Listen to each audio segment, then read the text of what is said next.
หน้า482ตั้งแต่ปัญจอาปติโยติมาติกายะอาคตวเสนาวุตตาสตตาติวิพังเคอาคตวเสนาเป็นต้นไปคำที่ว่าปัญจอาปติโยตรัสด้วยอำนาจอาบัติซึ่งมาในมาติกาคำที่ว่าสัตตะตรัสด้วยอำนาจอาบัติซึ่งมาในวิพังที่ชื่อว่าอารติเพราะวิเคราะห์ว่าไกลจากกองอาบัติเหล่านั้นอีกอย่างหนึ่งธรรมชาติที่เว้นอย่างกวดขันจากกองอาบัติเหล่านั้นชื่ออารติที่ชื่อว่าวิรติเพราะวิเคราะห์ว่าเว้นเสียต่างหากจากกองอาบัติเหล่านั้น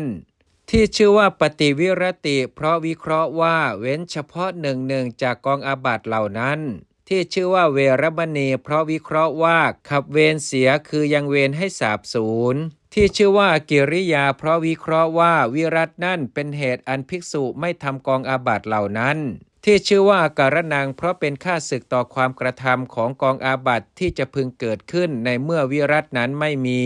ที่ชื่อว่าอนัชชาปฏิเพราะเป็นข้าศึกต่อความต้องกองอาบัติที่ชื่อว่าเวลาเพราะเป็นเหตุผลาญอธิบายว่าเพราะเป็นเหตุคลอนคือเพราะเป็นเหตุพินาศที่ชื่อว่าเสตุเพราะวิเคราะห์ว่าผูกไว้คือตรึงไว้ได้แก่คุมไว้ซึ่งทางเป็นที่ออกไปคำว่าเสตุนี้เป็นชื่อแห่งกองอาบัติทั้งหลายเสตุนั้นอันภิกษุย่อมสังหารด้วยวิรัตนั่นเพราะฉะนั้นวิรัตนั่นจึงชื่อว่าเสตุคาโตแม้ในนิเทศแห่งวินีตวัตถุที่เหลือทั้งหลายก็ในนี้แลวินิจฉัยในคำว่าพุทเทอาคารโวเป็นอาทิพึงทราบดังนี้ผู้ใดเมื่อพระพุทธเจ้ายังทรงอยู่ไม่ไปสู่ที่บำรุงเมื่อพระพุทธเจ้าปรินิพพานแล้วไม่ไปสู่เจติยสถานโพธิสถานไม่ไหว้เจดีย์หรือต้นโพกางร่มและสวมรองเท้าเที่ยวไปบนลานเจดีย์พึงทราบว่าผู้นั้นไม่มีความเคารพในพระพุทธเจ้า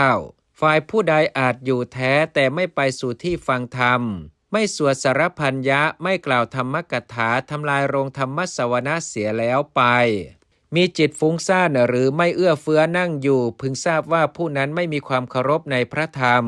ผู้ใดไม่ประจงตั้งไว้ซึ่งความยำเกรงในพระเถระภิกษุใหม่และภิกษุผู้ปูนกลาง